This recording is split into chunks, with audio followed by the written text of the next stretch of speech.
Trey McBride just secured the bag, but is he really worth being the NFL's highest paid tight end? 4-year extension worth $76 million with 43 guaranteed, $19 million per year, making him the highest paid tight end in the NFL over Travis Kelce, who makes 17, TJ Hawkinson, who makes 16.5, George Kittle, who makes 15, and then at one point, Darren Waller, which is insane to say out loud as a Giants fan, was making 17.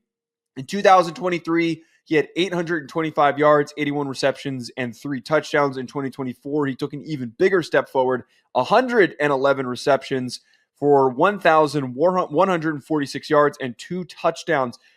Sean, I think I would be stunned if you have a shit take here, and I'm hoping that you don't. Is he worth being paid as the highest paid tight end in the NFL? No, but close. Oh, no! What are we doing here? Here's why it's close. Because, and this is Trey McBride fantasy hype that's gonna go into this of why it's close. Because 5 touchdowns in 2 years from a tight end, and from of someone that watches constantly at a tight end not get in the end zone when he should, a la Kyle Pitts. Like I can understand that there is an impact and a value for a tight end that is just apart from getting in the end zone. But that's not top money tight end. Top money tight end is doing what Travis Kelce did, Jimmy Graham did, constantly in the end zone, blocking your ass off. I'm sure McBride does that. I thought he was going to have a bustaroo season. I thought it was going to be down because everyone's saying, I taking Trey McBride in the third round. He's going to have so many catches. He did. He shocked me. I was stunned at what he did this year with the ability to be the real only option outside of Marvin Harrison Jr. on that Cardinals offense to get the ball to. I thought he made some exceptional plays, body control, not worth $19 million a year. That's an awful take. I don't usually come out that direct with you. That's an awful take to say that he's not worth being the highest paid tight end in the NFL. We've seen some massive contracts that have been given out during this latest expansion of the salary cap. Mm-hmm. Him making under $20 million is incredibly worth it. Do you know who was the 4th leading receiver in the NFL this year? Trey McBride. It was Trey McBride behind Jamar Chase, who had 1,700 yards, Amon-Ra St. Brown, who had 1,200 yards, Brock Bowers, who had 1,100 yards, and then it was Trey McBride. He had more. Oh, no, that's receptions. I'm a dummy. Trey McBride still finished in terms of total yardage. He still finished 4th, though. The capable impact that Trey McBride had, despite the consistency from Arizona, I think is incredibly recognizable. Marvin Harris Jr. taking a little bit of time to get going, get cooking. He's probably going to turn into super dominant receiver for them if everything pans out and if Kyler Murray can get him the damn football. But he was so important and is so important for their future success. He is one of the most dynamic tight ends in the NFL. It was a down year for tight end production. Do you know who the 3rd most productive tight end this past year was? Sam Laporta. Travis Kelce still was, despite only having 823 yards this year. There were not a lot of tight ends that had big years this year. It was a down year for quality big name tight ends. The guys that I just named, Kittle, Hawkinson, definitely not Darren Waller, who's too busy making rap videos about his ex-wife still. Sure. No love lost for him, I guess. No. Oh, no, he stunk. Big dummy decided to go through a breakup. Decided to move and then not find a way to communicate with his girlfriend across the country and then go through a breakup. Yeah, I still hold out a little bit of a grudge for him not doing not only did he not do anything, but he also sucked. Not only did he not show up, but he also was awful. And he was a weirdo. He was a total freaking weirdo. I don't have any respect for him. Trey McBride, though, I have a lot of respect for, who is a tremendous, dominant tight end who had one of the best seasons for a tight end. And if Brock Bowers wasn't such a freak, we'd be talking about him even more highly. But because it's the Arizona Cardinals and they're one of the least covered teams in the NFL, he automatically is cast off as I just got to see a little bit more consistency. No, screw that. 3rd year in the league, and he is the 2nd leading tight end in terms of yardage and goes well over 1,000 yards. Any day, easily worth the $19 million. I just don't know. You don't know what? If he's really worth $19 million, because what do you get? What do you get out of it? What's next year? And another 1,000-yard season? He's no Algie Crumpler. You're right, Ryan. He is no Algie Crumpler. Jesus Algie Crumpler Christ. could roll off a tackle. Algie Crumpler couldn't go up and get some of the balls that Trey McBride can, but Algie Crumpler could also find the end zone. That'll be right with a lefty quarterback who can barely throw the ball. Are you kidding? Okay. No, I'm not going to let you walk down Algie Crumpler today either. Hold on. I think, though, that you are playing exactly into what I just said here is that he does not get any love. He does not get any recognition because no one pays attention to or gives a shit about the Arizona Cardinals. 100% Sorry, Cardinals correct. fans. You're right. That is why I'm saying he deserves more recognition and deserves this money because nobody saw the damn Trey McBride highlights because they weren't getting put on red zone. He's good. He's great. He's a very good tight end. But Laporta should get paid more than him. Bowers will eventually get paid more than him. And they should.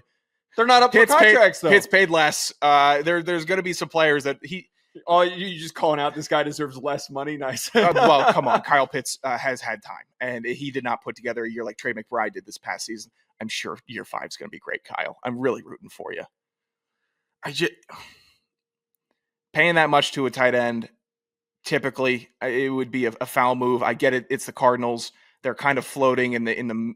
They're not in the deep end. They're not in the kiddie pool. They're just in the middle area. They have a tremendous asset in Trey McBride. You kind of want to keep a guy like that around. Like common sense says, let's keep him around. Let's pay him. He's not hurting us. He's actually helping us a lot. You're framing this like this is a guy who had like 600 yards this year. By the way, who you just claimed is better as a tight end.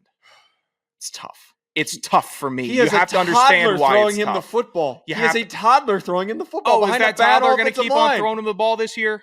Behind the bad offensive line, which they're trying to get better with Paris Johnson Jr., who put out some pretty good tape this year. I reject the notion that you just pointed out that Laporta, he probably will make more than him, but Laporta's not better than him. He had a really good first year in the league, but he took a step backward. We have seen a year-by-year improvement from Trey McBride. Again, I'm going to keep reiterating this. You are downplaying him because there is not enough natural exposure to him because not a lot of people care or pay attention to the Arizona Cardinals, especially when they're middling and they're just missing the playoffs. They're not getting the first overall pick. They're not actually in a playoff spot. They're just sitting in that ambiguity where nobody talks about the teams that are hovering around 500. That's why he's not getting any love from you. Here's what I'll say. True. Here's what I'll say also. In defense of Trey McBride, he should be paid more than Cole Kmet. He should be paid more than both those doofuses in Buffalo. He should be paid more than both the doofuses in Green Bay, unless Kraft has another great year. Like if Kraft breaks out, that's a better Trey McBride than me because I think Kraft runs really, really hard. McBride, kind of a little more of a silky guy. Like it just have a little more edge, a little more Kittle. You play a little more like Kittle, everyone's going to get paid. You're going to be happy. You're going to be doing better. He's better than Ingram. Should be getting paid more than Ingram. Oh, obviously more than Evan He's Ingram. better than a lot of tight ends. Pretty highly this upcoming year.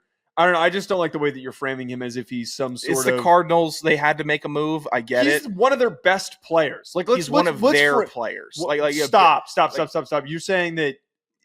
Well, a Cardinals best player means nothing to me. Do you think that Trey McBride, if he was on another team, he wouldn't be as successful? Is that what you're trying to get I think he'd be more successful on another team, on a better team. I don't understand this logic, brother.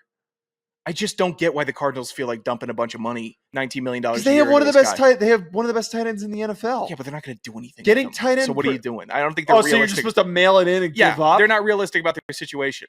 How am I? How are we flip flopped here? You're talking about Mr. Team Builder dumping $19 million into a tight end when you don't have Dick. That's a perfectly normal, fine thing to do.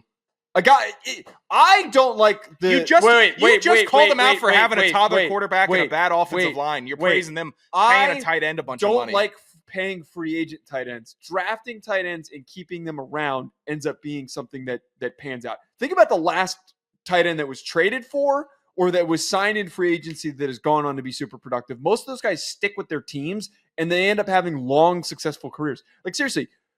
What was the most recent best example? Darren Waller was a huge bust, and he was paid all that money that we just talked about a second ago. Sure, yeah, I'm fine with it. Who else can we even think of that's even in like Hunter Henry stunk? Jonnu Smith maybe could be described as that. Austin Hooper stunk when he left Atlanta. Yeah, I'll give that to you. I'm just saying for what all the Cardinals keep those guys in the building. They don't draft well. I understand why they made the move. I understand it. Like I'm not appalled by the move, but you're also in obscurity on the Cardinals. And I feel like with what you pointed out of why they're not winning, you would address that first before paying the big time tight end.